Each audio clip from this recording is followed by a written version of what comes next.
Welcome to this second webinar in our series on patient access to personal health records. We're going to give you all a minute or so just to come into the room and into the Zoom chat. So as I do that, I'm going to introduce our speakers for our session today. So first off, we have Dr. Wajid Hussain. Dr. Wajid trained in general cardiology at various specialty cardiac units in London before undertaking research and further training in electrophysiology in London and New York. He was appointed as a consultant cardiac electrophysiologist at the Trust and is the clinical governance lead for arrhythmia care group at the Royal Brompton and Harefield Hospitals. In 2019, Dr. Hussain was appointed the clinical director for digital health at the Royal College of Physicians, where he is responsible for helping deliver new advances in healthcare through modern technology to improve patient outcomes. After we've had our presentation from Wajid, we will be having a panel discussion. So I'll also introduce our panelists for today. So first up, we have Mohammad Al-Ubaydli. So Mohammad's trained as a physician and programmer. He's written 6 books around using IT in healthcare, including 2 about sharing data with patients. He was elected an Ashoka Fellow for founding Patients Know Best, a social enterprise giving patients their data. Next up, we have Ken Masters. Ken Masters is an associate professor of medical informatics at the Sultan Qaboos University in Oman. He researches and teaches patient access to their medical records as part of the broader topic of e-patient. Finally, and by no means least, we have Angela Coulter. Angela is a UK-based health policy analyst and researcher with a special interest in patient and public involvement. Now semi-retired, Angela's previous roles include the Chief Executive of the Picker Institute for Europe, Director of Policy and Development at the King's Fund, Director of the Health Services Research Unit at the University of Oxford, Director of Global Initiatives at the Informed Medical Decisions Foundation, and an Honorary Professor at the University of Southern Denmark. She currently sits on several committees concerned with public involvement in data governance and research, including the Public Advisory Board of Health Data Research UK, which she chairs. So now you've met all of our speakers for today, I just want to start off with a little bit of admin. So today we're going to be focusing, our webinar is on cultural and professional challenges and barriers in changing the landscape of granting patients access to their own records. We are going to have a 10-minute presentation from Wajid and then followed by a discussion with all of our panelists. And we really welcome comments, questions, ideas, thoughts, experiences to be shared with us to be included in that discussion. You'll see on your Zoom platform that we have a Q&A box. Please do use this box as much as you can for any questions to be directly posted to our panelists. We also have our chat box, and we really encourage you to share any thoughts, comments, your own insights, your own experience in this topic with us there. You can also join our discussion on Twitter using the hashtag BMJRecordsAccess.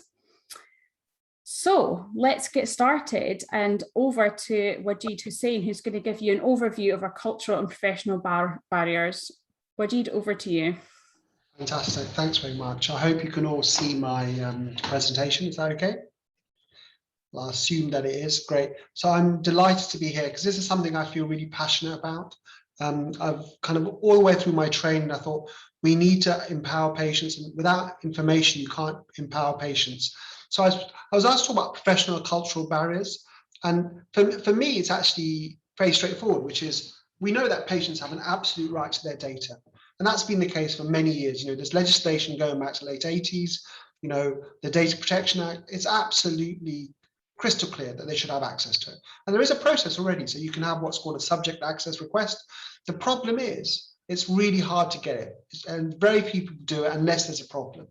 Now, forget the legislation. As clinicians, this should be a key thing for us because it's all about patient autonomy and how can we provide patient-centered care unless we provide them with the right information that they need to help be true partners in their care. Now, why has this suddenly become an issue? Well, subject access requests have been around for 20 odd years, not really a problem, doesn't really happen very often. But what has changed is the advent of electronic health records. So, we can talk about patient portals. These are these views into your records, often disparate, often your GP record, often your your secondary care record, all these different things. And of course, the NHS app, which allows you to access data. And of course, the recent announcement that all data within GP systems need to be available to patients. So there's a clear, confluence of things happening. Technology's happening, patients want it, and the extent and timeliness of sharing. People want the data straight away. So there's a whole different ball game to sending off a letter to your local hospital saying, I want to look at my records, and then hopefully 4 weeks later, someone gives you the records. So it's a real live project. Now, but why doesn't it happen more often? This has been around for a while. We could do it. And there's a couple of things that, I'm currently in the middle of a big electronic patient record implementation, and I'm in charge of our patient portal. And I get these barriers, and I thought I'd kind of classify them into these things. These are I can hear people telling me this, which is things like, it doesn't help. There's no evidence that it makes any benefits to patient care. Or they'll get upset about it. What if they find out they've had cancer from the record? Oh, no, we don't want them to do that. And then, of course, the more personalistic, they won't understand it. Why are you trying to get them confused? And then, of course, it makes more work for me. And, I don't want to be doing all this extra work, kind of answering the queries. And then kind of a subset of that is we don't have the right system to kind of do it. And of course, the always usual one, I might get sued, or it's all about information governance. So I'm not going to focus on that too much, because we've had already parts of the seminars in the series about ethics and also about legal aspects, but I thought I'd talk a bit more about those. So first of all, is there benefit for this? So we know, and there have been studies on it, that patient portals either have a positive or a neutral effect on outcomes. And this has been found in multiple different kind of environments, in maternity care, primary care, in specific diseases like diabetes and adherence to therapy, stroke rehabilitation, interventions, information empowerment, things like prostate surgery, hip operation, and even in acutely unwell patients and inpatients. Again, there have been interventions, and on the whole, it's positive. And in particular, it seems to improve communication and trust. And sometimes patients are able to identify errors, because often they're the ones who know the most about what's going on. Now, looking at the anxiety of all this, for doctors, it's about unexpected results. What happens if something comes up that you weren't expecting? And also, doctors often say things, here's a differential diagnosis. So we think it might be coronary disease, it might be, a lung tumor, it might be something else. And of course, that might make the patient worried. And then, of course, it's about how you release the data. When do you release it? So if you've had a test, do you release it straight away, which is what patients want, or do you delay, which is what doctors want? There's always a conflict. Now, what we do know from the way people use it is that not everybody uses it when you give them access, and actually overall it reduces anxiety. There's a small group in which it increases it, but generally the majority agree it helps, and it helps them understand what's going on, helps them reduce anxiety, and improve that clinician-patient interaction. Now, do they understand it? Well, it's very difficult to test understanding in studies, but most patients value it. They say they like that, the fact they can have it, and they report they can understand it. Now, of course, you could argue the study inclusion criteria might be biased to highly educated people who are potentially involved and want to be part of the study, but generally it seems to be that people can understand it if it's written in an appropriate way. And of course, what we do know is that we try and put verbal communication, that face-to-face or video thing at the center of everything, but actually many people don't remember what they're told verbally. We know that from lots of evidence that actually written communication, backing up verbal communication, aids knowledge retention and understanding significantly. So we know that it will understand it, and if anything, they'll understand it more than just a verbal discussion without written backup. But isn't given access enough? We know it isn't. We know that if you write these notes, they need to be written in a way that's understandable. You, of course, need to make sure you avoid trying to confuse people, and of course, causing offense. I've got a colleague who I still have a letter which he wrote about someone where he made some incredible comments. Now, if a patient had seen that, they'd be offended. Now, actually, I don't think that's unreasonable to avoid, writing things that would cause offense. You could talk about things that might cause anxiety, but offense, I think they shouldn't be in there.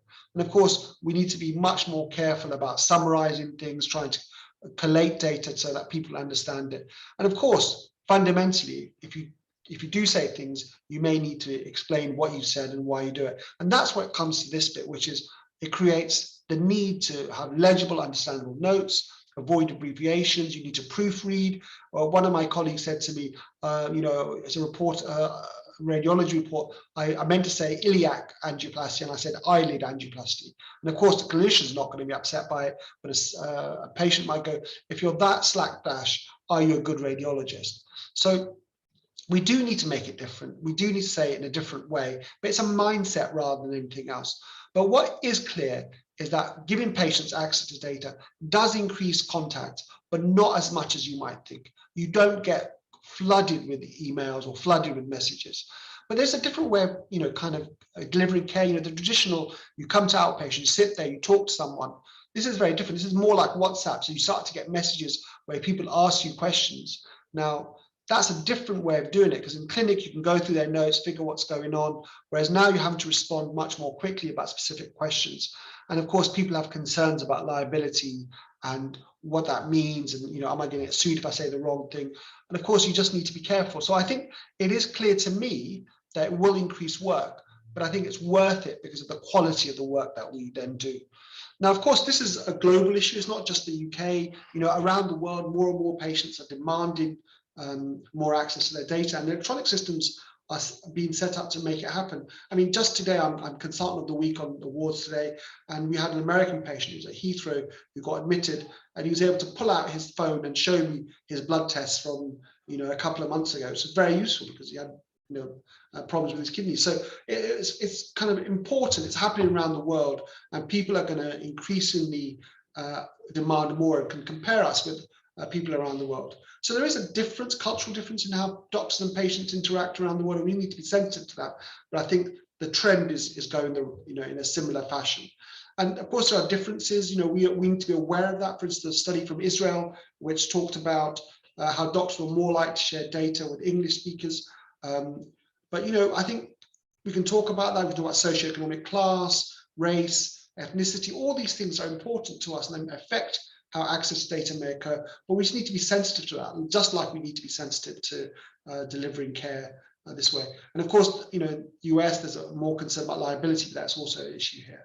The one thing I'd also just stress is that giving people access to digital records may exacerbate inequality, because people who don't have the skills or the hardware to access that data may not be able to do it. But that is not a reason, I think, to block this, because in the end, we need to think about how we do that, create design and hardware solutions, and we can minimize the gap, if not completely abolish it. So I think in summary, there's lots of barriers. Now, the problem is everyone agrees that we should do it, but as soon as you say we should do it, they start to come up with reasons why you shouldn't do it. And that's where we are at the moment. I think we need to go to our discussion to kind of explore this in more detail. Thank you very much. Thank you so much, Wajid. That was a brilliant kind of overview of a number of the challenges and the barriers, and particularly things that we've been discussing in this group, and also just in general on some of our content at the BMJ thinking about this issue. So thank you so much for that. I'm going to invite all of our panelists to switch their cameras on now so we can start our discussion. Again, thank you everybody for your comments and your questions in the chat. We will try to get to as many of them as possible as we can during our discussion, so please keep them coming. So Ken, I wanted to come to you initially because Wajid had really mentioned there about some of the concerns that lots of healthcare professionals can have around sharing results, sharing information, how to do that, when to do that, and what should and could be shared.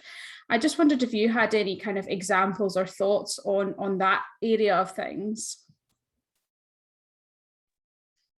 Yes, thank you. Yeah, what results should be made available and when. So it's a really difficult or rather delicate area, and it does need to be approached very carefully, because there are essentially two extremes. The first is that the patient does not see the results at all, and this information is simply told to them on a need-to-know basis. And this extreme is a lot less common than it used to be, but it is still sometimes practiced. The other extreme is that test results should be made available to the patient as soon as they've been made available to the doctor. So I'm focusing now on test results just to illustrate something in particular. But let me say that in principle, I tend to lean towards the second view, where information is given to the patient very, very early. And this is what I actually teach to my students, but it is more complex than simply saying release the test results immediately. Because sometimes patients and the results need to be treated very, very carefully, and the patients need to give, they need to get support. So to illustrate, I'm going to use an example that actually does not come via EMRs, but illustrates the principle of releasing medical test results without support, because that's the concern. And a friend of mine discovered that there was Huntington's in her family. And I'm sure most of you are aware of the devastating impact of Huntington's disease. And she had the blood tests done, and the results came back to the GP. And my friend was actually driving her car in traffic when her phone rang. Now, granted, she should not have answered, right? But she saw it was her GP, and she did. And the GP told her that the test results were positive. Yes, you've got Huntington's. Please come and see me tomorrow. Right. Now, the actual story goes on and does get worse than that. It's hard to believe, I know, but I'm stopping there on the story because I want to get to the principle that it's not about the technology. It's not about whether it's coming from an EMR. And the GP probably had the patient's best interests at heart. The approach was the results have come in, inform the patient as soon as possible. But what is important is that there should be an understanding about the significance of some test results and the need to have a safe environment in which these results are released, and not having a situation in which the patient receives such devastating information without support. With EMRs, the patient might be in any situation in which they have online access to their records. So, you know, they might be feeling depressed. They might be in an aircraft at 30,000 feet, or perhaps worse, they might be in an aircraft at 500 feet as the aircraft is coming into land. They might be standing at a lookout point on a cliff. You know, is that really a good time for them to discover that they've got Huntington's disease or cancer or any other similar condition? So surely at this point, the doctor is more than just, well, the doctor is a professional carer, all right, and is more than simply a conduit between lab and patient. It's not just someone just to pass on results. There's another role there, and that role must be played. And we can't just say, well, then, okay, then we'll only release the good news, all right? Because if we take that approach, then the moment the doctor says, no, I'm not going to tell you the results, well, guess what? We know the results are bad. So there could be various solutions to this, and I have some ideas, but I'm going to stop there because that's really the situation that I want to explain and throw into the pot and let people think about. So I think that everyone would agree that you need support. The problem is that in a resource-constrained environment, how do you provide the support? There's stuff in the chat saying we should have nurses to kind of help with that. I agree, nurses are amazing, man. If you've got the ability to have them there and provide that support, but that's the problem. And this is what people say is that, to avoid that kind of scenario that you said, I'd rather not release anything. And you just end up with that kind of, okay, we're not going to release bad results. Well, you can't release bad results because you can't release good results because they'll know the results you don't release are bad. Therefore, don't release anything. It's that kind of process, and that's the thing that we struggle with. I think everyone agrees that we should release results as soon as it's practical. The hard bit is how do you do it in a supportive way, which doesn't engage or doesn't increase anxiety. And I have some sympathy for that. But admittedly, I still think we should release results because I think it's better for the patient to have the results. The question is, how you do it. Do you just take the approach, hey, well, I know that this patient is being tested for Huntington's. The results have come through.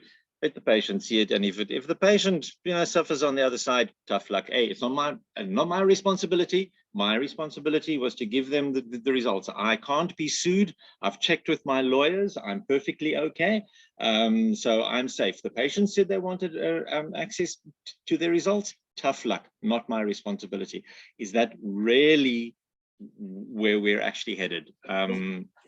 Certainly, I hope that's not where we are, because the principles of shared decision making would suggest that what you need to do before you order any test results is to have a discussion with the patient to ensure that they understand the implications of the results and to ensure that they want the test. And there's no reason at all why that discussion couldn't also include a discussion about when and how they want the results. But I mean, particularly for something like Huntington's, I would be shocked if I thought that an awful lot of patients were going through that process without having understood the consequences of both a positive and a negative result, and if they hadn't thought about what they're going to do, they have to think about what they're going to tell their family, etc., etc. So I think it's not right to see this as kind of the complete process. The process has to start with a discussion, has to start with thinking through the consequences. Then you do the test, then you have the results. Mohammad, such an interesting discussion. Have you got any kind of points on that as well? Yes, I think we're all agreed about the principles. So it's really the practicalities of the process. The devil is in the probabilities. So most people don't have a problem with getting their hemoglobin results. Much higher percentage of people do have a problem with getting an HIV positive diagnosis or a cancer diagnosis. You can't generalize, but everyone's different, but this is the probabilities. So what we find, with our software, patients know best, we give patients access to the records. A lot of the old approaches were very much brute force. Either you release everything immediately, which has in certain situations is bad, or you only release one by one and you basically overwhelm the clinician with the time they have to spend approving every single result, and they give up and approve nothing because they haven't got time. So what we do is we classify every result by should it be released immediately, because for the majority of situations it's better to do so, or should you never release it? It might be post-mortem, for example, or there's a small minority where you release them with automatically release them with a predetermined delay. So you say that anything that's a biopsy report, because it might have query cancer, you say it's going to be released immediately, but the patient can't see it for another 2 weeks. The patient will see a message saying, we have your biopsy report back. You will see it in 2 weeks' time. That gives the doctor two weeks to speak to the patient. That also gets the patient ready that there's going to be some news they're going to be getting. Some patients would actually like to receive it immediately. We hear that very often, but other patients would not. And it's about the automation around the probabilities. If it's been 2 weeks and no one's told you that you might have cancer, you're going to finding out from a text message is better than not finding out at all. But at least it gives, in the more sensitive situations, whether it's a report about Huntington's or cancer, an automated way to filter out the ones who need to be cancelled, and everybody else gets everything automatically immediately. Thanks, Mohammad. Yeah, really interesting to kind of combine these ideas in terms of when is the right time to do it, and seeing in the comments and some of the questions as well, lots of people saying, should, having this discussion around with the patient, having that decision, and people asking, well, where do we get the time to do that? We're busy clinicians working on this, seeing patients constantly. How do we find that balance of giving patients the information that they need and ensuring that we're supporting them in the best way to do that? Wajid, I wondered if you had any thoughts on that. So I think in the end, we've got to make a decision, right? So we've got to decide whether we're going to trust patients on the whole to receive most of their information. And I think we have to. We have to give them the right to look at that information. As Tessa put in the chat, no one has to look at their results if they don't want to. They can wait until the clinical one. Most people, I would want to know. I'd want to know straight away. Right? And I think there's a lot to say about that. I'm really conflicted because I can see my heart goes out to those cases where you've got something like Huntington's or cancer. But I think it is possible, like Mohammad said, to kind of try and do some kind of automated way. And if you think about around the world, lots of people are doing this. What's interesting to me is that there's no one solution that everyone seems to go for. So that tells me that obviously there is no easy solution. We just need to try. And I think for me, the principle is really the patient owns the data. The patient needs to know as soon as possible, and we need to make sure that happens. Absolutely. Thank you, Wajid. There's a question here I wanted to bring in from Paul about what are the pitfalls specifically related to patient access on mental health records? And I've seen a number of people talking about patient access to records in mental health. Mohammad, have you had any kind of experience or thoughts on that area? So mental health is difficult for professionals to share data with patients because they're worried about the confidentiality of the patient's information. Again, a lot of past systems have been all or nothing. Either you share the data with everyone or you share it with no one. And then they also worry about affecting their relationship with the person they're looking after. Will it upset the patient basically when they hear what the professional thinks of them? So one of the things that we did early on is we divide the record into 4 parts. A general record, sexual health, mental health, and social care. And then as a mental health professional, you can release everything as mental health, knowing that not everyone will see it, only the people who either the patient or somebody else is identified as appropriate to handle mental health care. So you can release everything immediately. So then you're down to the cultural aspect of, can I tell the patient that I think that they're behaving incorrectly? What will that do for my future relationship? So a lot of professionals think that actually part of the therapy is you understanding what other people interpret your behavior as. That's not to say it's an easy thing to do. It's just that it's definitely a useful thing to do. But we find the hospitals, the ones dealing with more traditional biological problems, gave data access much more quickly. The mental health providers went a lot more slowly. And although they phrased it around privacy issues, that wasn't the problem. The real problem was the cultural side of how do you deal with a patient when they're not used to that way of talking with mental health patients.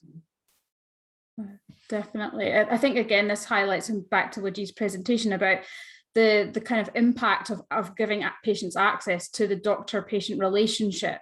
And I think that was another big area that we were keen to explore in this session, was around the impact of giving patients access to the records. What does that do to the relationship? And Mohammad, I know you were going to give us another example from some of the work that you've been doing around that.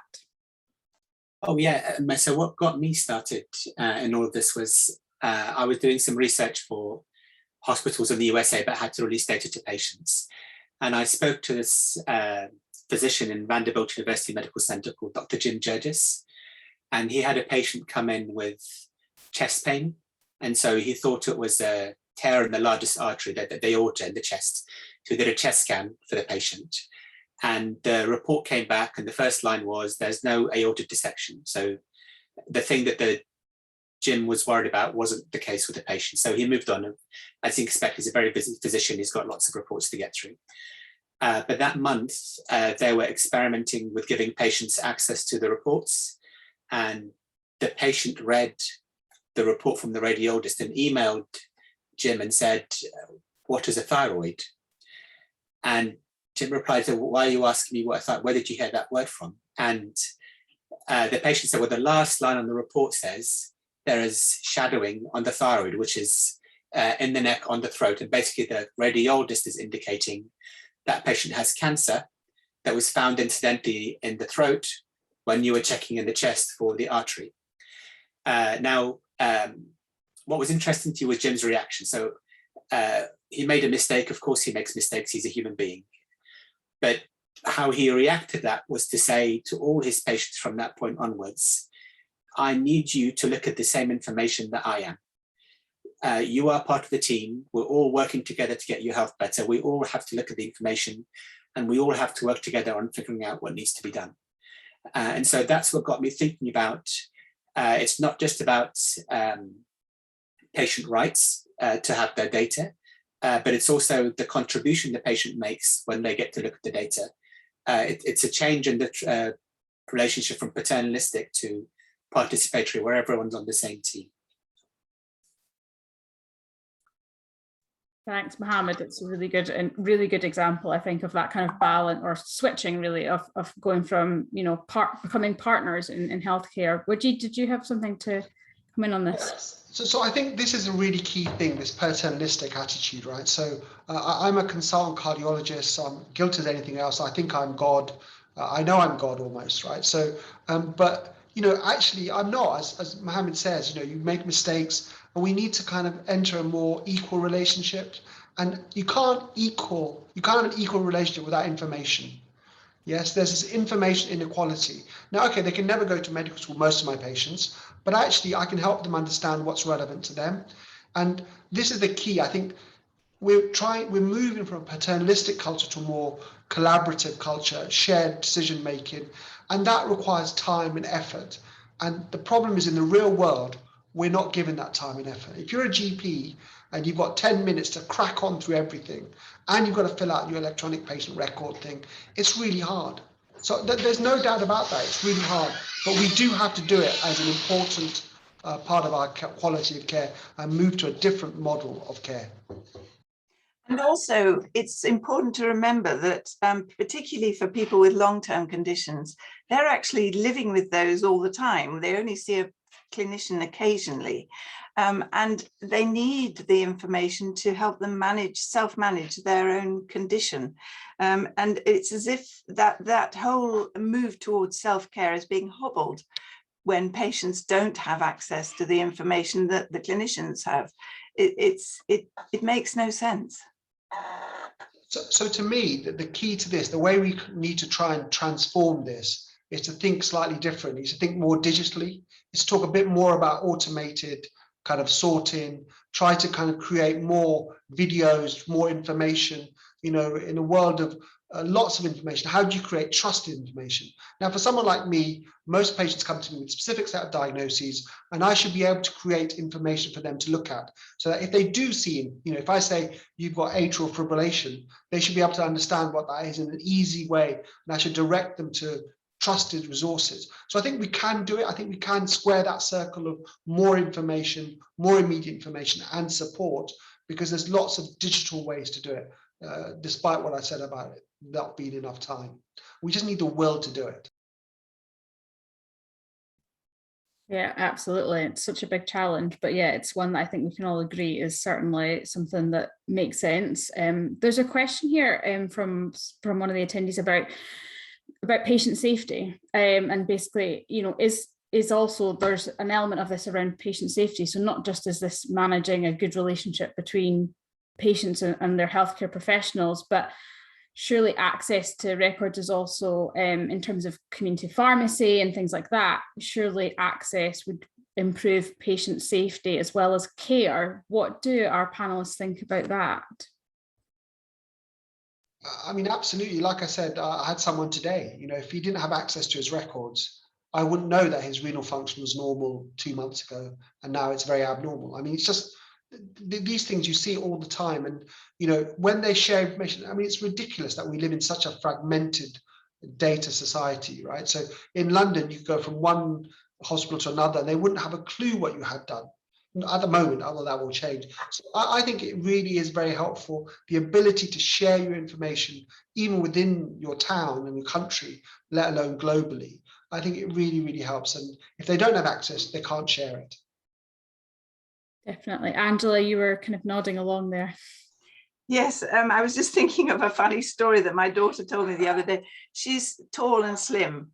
And she was rather surprised to get lots of invitations to come and talk to the dietitian in the practice. And when she went along, she discovered that the reason was that they had recorded her height as 5.7 centimeters. So the automated calculation of BMI was absolutely horrendous, and they thought she was massively fat, and was rather surprised when she walked in. But I mean, that's not really a safety issue, but it's an example of how checking the records, which patients can do. I mean, if she'd looked at it and been able to look at her record, she would have seen the mistake, and you know, everybody would have not wasted time. Sometimes those types of mistakes are really dangerous.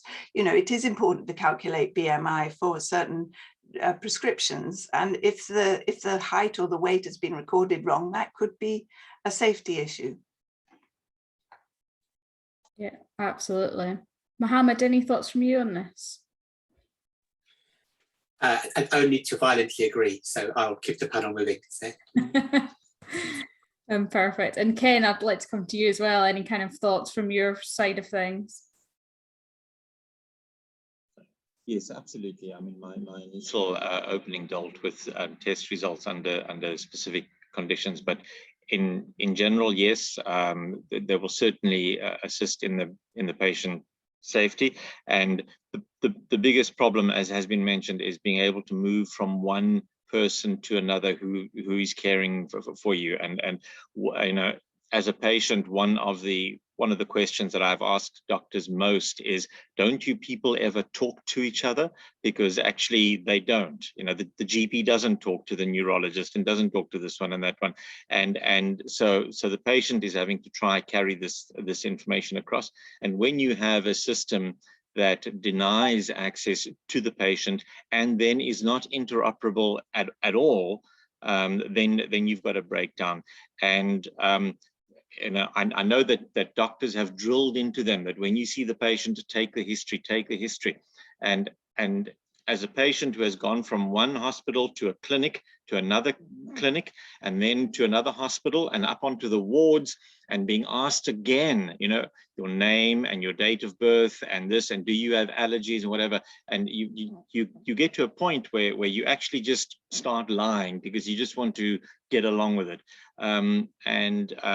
If the patient record, as the example has been given, if the patient record is right there, so that if there isn't that interoperability, at least the patient has access to it.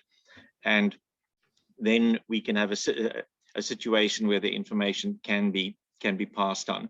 Because one of the things that I would like to see actually is where the patient has far more control over not merely having copies of the record on their own device, but actually controlling everything and granting access to hospitals and to clinics and to doctors as they need, and then withdrawing that access as well. And that can be done through an electronic means, so that if I go to a pharmacy and the pharmacist asks me something, I can look it up and not necessarily just show it to him on the screen. I can actually broadcast that information into his system, give him some sort of access. He can have a look at it directly. And then if there is a problem where the patient might not understand something, at least the pharmacist and the other professionals can see exactly what was actually written there. So yeah, I think the benefits are great. They certainly do outweigh any of the possible harms. It's a bit like having a way, you know, you've got two computer systems, and the best way of transferring your data is with a USB key, except the patient's USB key. But the failure rate on that USB key is massive, right? Because they're human, so they forget things. You would never accept that system. So if you're trying to transfer your photos from your laptop to your desktop, you would never accept such failure and corruption of data. But we seem to accept it all the time. We just go, oh yeah, that's normal. Yeah, it's fine to ask the patient and they'll remember everything. I don't remember anything, right? Half the time. So if someone says to me, when did you get vaccinated for Hep B? I go, oh, I'm not sure I did. Oh yes, I was, maybe. So I think, you know, people are human, and especially if they're ill and unwell, and, you know, it's even more stressful. It's just crazy that we don't do that. And we need to give them the ability to access their data anytime, anywhere, so they can use that to remind them and to kind of help other healthcare providers. And, you know, I know this shouldn't be an advert for Mohammed, but his Patient Knows Best app does that, allows you to kind of give consent to healthcare providers anywhere, and you can look at it. And that's the kind of model we should move to. I do think, though, that there's something in that thing, was that we are all people who are interested in this, and this is part of something. This is like we're talking to the converters, I think the comment was. So how do we make a change? How do we move forward, I think, is the key question.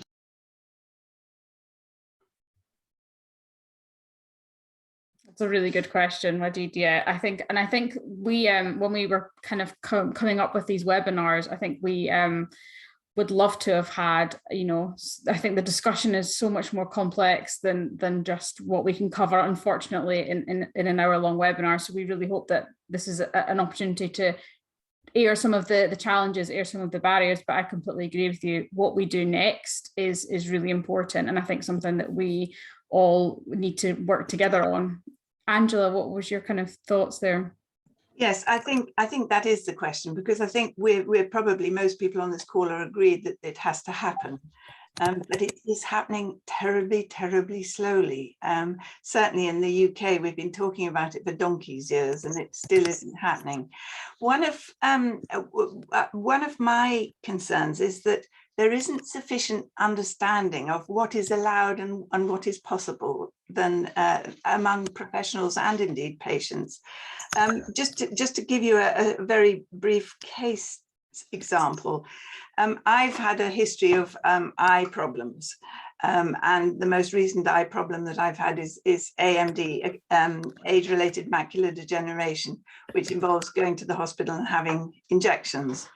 I had to do that. I've fortunately been discharged now, but I had to go very frequently to have these injections, and the ophthalmology department, I believe, like many ophthalmology departments, certainly throughout the UK, is fantastically busy, and their appointment system is chaotic, to put it politely. And the letters never, they write you a letter which they post in second class post, which takes ages and sometimes often arrives after you've had the appointment. So you want to be able to check up when your appointments are happening. You also have lots of eye tests, and every time you have an eye test, or indeed every time you see anybody at the hospital, you see a different person, never saw the same person twice, and they want to know your history. Now, in order to give an accurate history, you really need to see your records. So I go to my practice where I have had electronic access to my records for quite a long time. And I look at them and I find that I can see data on allergies, medicines, immunizations, and test results. And at one time, I used to be able to see hospital letters, which were by far and away the most useful part of the record, because that sort of summarized my treatment. And the hospital usually forgot or didn't bother to copy me the letter. So I had to go to the GP record to see it.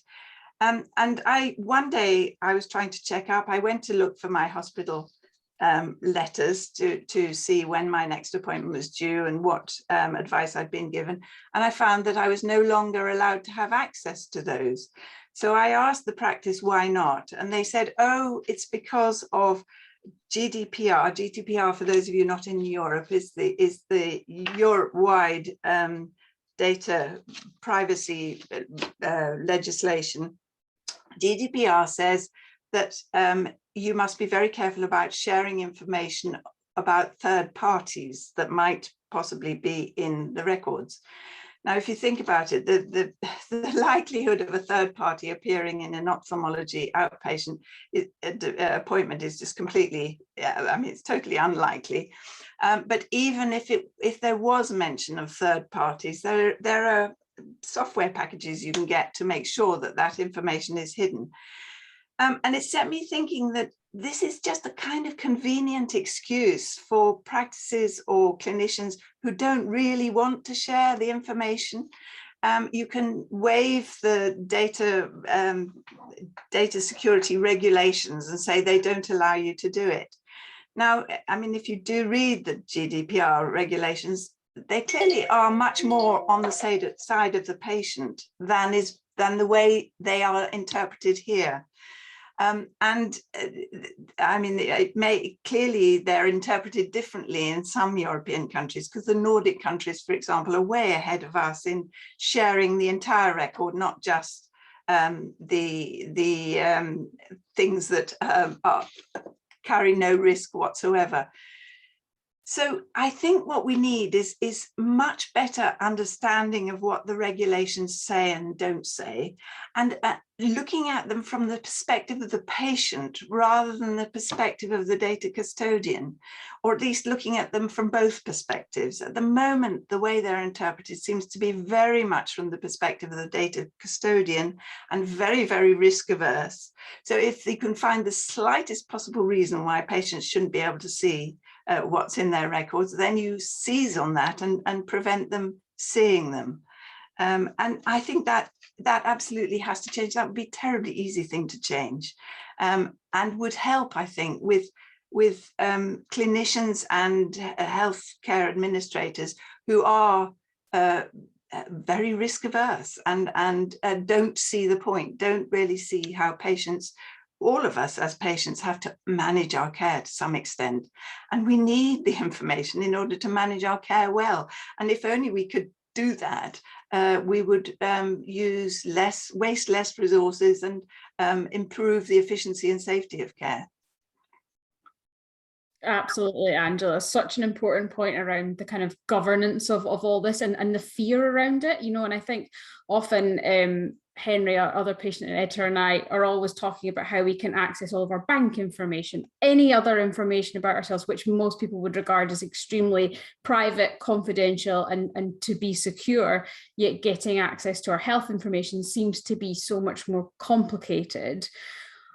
Mohammad, any thoughts on that from your side? I mean, I just wanted to echo Angela's point about the gap in education about what's possible being so important.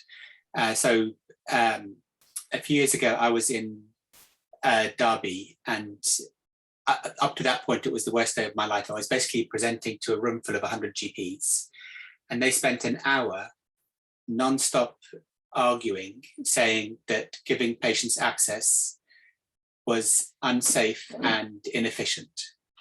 And luckily at the end, a lecturer from Leicester Medical School came by and said, what they're telling you when they say it's unsafe and inefficient is that no one taught them how to do it safely and efficiently. And they're panicking. They don't know what to do in that situation. So he asked if he could use the software which gives patients access to their records to his medical students. And we said, yes. So this is now freely available to any educational institution. But he started it in Leicester. And he's graduated 1,350 doctors who went through 5 years of medical school training and graduated thinking this is normal, that this is standard. They've experienced what it's like for the patient to see the data immediately. They've experienced situations when the volunteer patients clearly know more about how to use the system and their own health than the medical student does. And they've dealt with how to manage their own emotions and how to speak with the patient in those situations. So a lot of this is about the educational system in the beginning, giving the clinicians the confidence so they don't have to panic and seize on particular regulations as an excuse to stop that sharing. But again, it's doable, it's been solved, it's teachable, but too few academic institutions make that available. But if anybody would like to make use of that, it's we provide it as free of charge for any educators in any country who would like to do that. That's amazing. Thank you so much. That's really helpful. Wajid, over to you. So Emma, I think a lot of it, I agree, is fear. So fear of, oh my God, things are going to go really badly wrong. You know, I'm going to be overwhelmed with patients messaging me all the time. Fear of, you know, I'm going to get sued. Fear of I'm going to be IG non-compliant. You know, fear. And actually, you know, what do we do when we see fear? Well, we ask for evidence, right? So we aren't the first people in the world to do it. We can look around the world, we can even look around the UK and say, where have people implemented patient portals? Is that hospital falling apart? Is that GP practice falling apart? And the answer seems to be no, right? But it's just that kind of almost, it's not irrational. There is a rationality to it, but that fear is what prevents people doing this. And what they'll do is they'll use extreme examples, you know, what is it? Absurdio reductum, right? Whatever that thing is, I'm very bad at Latin. You know, where they do the extreme examples discredit the main argument, right? And this is the problem. We need to get past that fear. We need to say, actually, it works and it's helpful to patients. Patients want it. Just make it happen. Definitely, yeah. And Ken, I wanted to get your thoughts on this in terms of from your role in sort of educating and teaching all of our kind of up and coming medical professionals. What's your thoughts on this and how we can kind of help them alleviate some of that fear? Yeah, well, when I teach it to my students, as we saw in the intro, I teach them a lot about the concept of the e-patient right from their first year. So they are already thinking along these lines, and I use e-patient Dave's video as an example. We go through that and we analyze that as what you can do and what does it actually mean when the patient has access to their information, and how do you work with the patient, and what can the patient actually do in order to take care of some of the legwork as well. So there's an entire environment. I don't just sort of thrust them at third year into their preclinical about the idea of patients getting access to their records, because I think it would have the same impact if you did it with any GP who had never thought about it. So fortunately, by the time I get to introducing that concept, I've already mentioned it several times. And I think many of them are listening and saying, yeah, okay, we get this. And in fact, this year, one of my students complained that some of the stuff that I was telling him was a little bit obvious, and he was wondering why I was telling him stuff that was obvious. And I was quite happy with that. So I think the education can happen with the students, but you don't just throw it to them, because you're going to shock them just as you would shock any practicing professional. But if you introduce it slowly within the entire context of working with patients, then patients having access to their records is just a natural thing. And patient portals, I discuss also with their own aspect, because I say, you might think of the idea of a patient portal as a little bit shocking, but think of yourself as a student.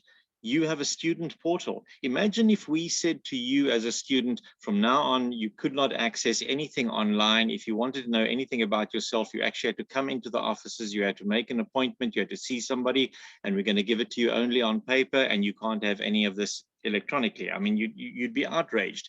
But many systems do that to patients still. So they can then see the logic with that. So yeah, that's what I'm doing from my side, and I think that generally works. That's great, and some really interesting comments and questions here. So there's one question in particular around permissions and in terms of sharing data, around how do you all feel around patients having the control over granting their clinicians access to their health records. So for me, I live with type 1 diabetes, and I'm the one that grants my healthcare team permission to access my health records based upon what my devices have gathered from me. I would love to get your thoughts on kind of that role reversal, if you will. Mohammad, come to you. So I won't talk about the role reversal as much as the best cooperative way to do it. So we always say that with patients and advice, you want to give patients the power of control, but not the burden of control. So absolutely, you have the right to give or revoke access to people. But if you've turned up for a hospital appointment, or if you're on a stretcher in the A&E department, that is implicit consent from you that the person you've turned up to should have access to your record. And so that can be automated, that if you've come for a clinical appointment, the person you've spoken to should get access. You can be notified that's happened, you can revoke it, you can make it temporary, but it shouldn't force you at every step to have to log in, to have to do these things. It should support you getting the right people and put you in charge of the privacy, but not constantly be having to, especially the sicker you get, the less able that you are. Let the people looking after you who you want to look after you get on with it. And let's pick up the edge cases around people who want to keep things highly private and be in control at every step. This can be automated, this can be done. I would also like to see an audit trail on my electronic record. So every single access. Who has, yes. I don't know whether that's possible on your system, Mohammed. It is. So patients, the interesting thing for me, Angela, when I started doing the research is I met this team in Washington State, and they'd gone super granular on you give access to this page and this profession. And what they discovered was the patient didn't care so much as making sure there was inappropriate access. What the patient really cared about is, before I saw the doctor, did they actually access the record? They wanted to ensure access rather than prevent access. A lot of it was about making sure there was the safety of looking at the data rather than the privacy of preventing the looking. But yes, we have a complete audit log of who looked at what, both for the medical legal protection, but also for the patient to see what's happening. Fantastic.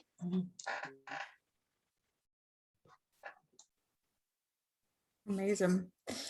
Thank you all so much. This has been such an interesting chat. I just wanted to kind of give you all a final kind of minute or so for any final thoughts or comments. I feel like this hour has gone incredibly quickly, but I just wanted to give you all the opportunity to have any final thoughts, questions or comments. So Wajid, I'll come to you first. So I think this is a really important area, as we've shown, and we need to make progress. And I think it's a constant, we need to create a community, a network, a movement to kind of enable this and punch through these barriers. These barriers, as we've discussed, are not really real. They're all breachable, they're all fixable, they're all sort outable. So why don't we do that? It's a great quest, I think, to start us all off with. So thank you so much. Angela, I'll come to you next.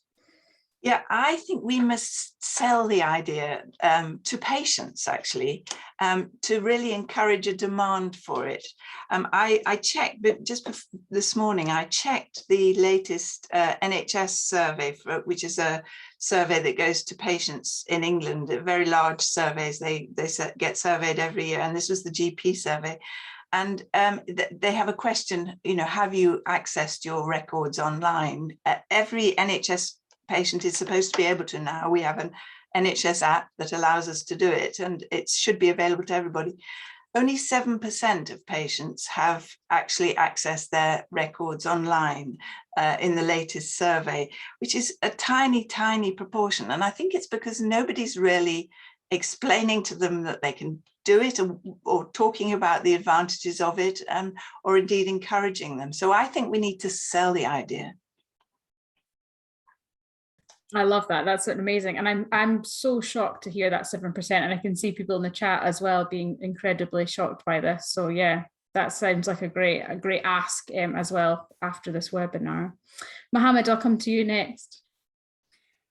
Just to expand on what Angela said. So we have records from 20% of England's population, but the providers who put those records for the patients have only told 10% of those patients that they exist.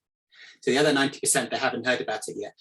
It was a really big change for us last year during COVID that we switched on the NHS login and NHS app integration.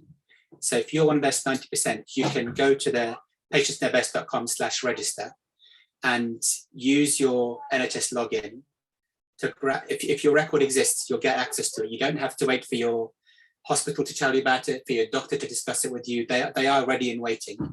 And so I'd love for people to just go to patentstnowbest.com/register and to see if there's data for them to make use of. Thank you so much, Mohammad. That's great. And Ken, a final word from you.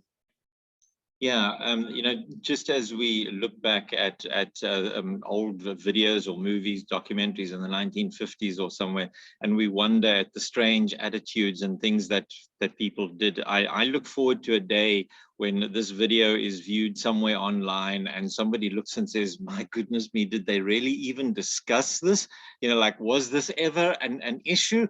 And someone will say, well, in my day, that wasn't really always done, and that'll be really wonderful. Yeah, so I look forward to that. I don't know that I'll be around to see it, but I hope so. Yeah. Thank you, Ken. That's such a great note to end on. And I think we're all in agreement with that. Everyone's kind of nodding along when you said that. So I just want to wrap us up here, just first of all by thanking all of our speakers and all of our panelists for joining us today. It's been such an interesting and fruitful discussion. So thank you all so much for joining and for your time. And also thank you to all of you for joining, all of our for joining the webinar, for engaging in such a diverse discussion and so many questions. Apologies we didn't get a chance to get to all of them, but hopefully we can keep the conversation going online using the hashtag BMJ Records Access. If If you missed our first webinar of the series, webinar 1 on ethics, you can find the recording on our BMJ YouTube channel. The recording of this webinar will also go on there if anybody would love to watch it again or would like to send it to their colleagues, friends, neighbours, anyone who will listen. We would very much appreciate that. Next week, our webinar at the same time is exploring health inequalities, and I know that's been a topic of real interest even on this discussion, so please join us for that. You can find all the details for signing up on our Twitter account, and we will also post the link in the chat here. So thank you, everybody, and we hope to see you all again next week. Thanks so much. Cheers. Thank you. Bye-bye.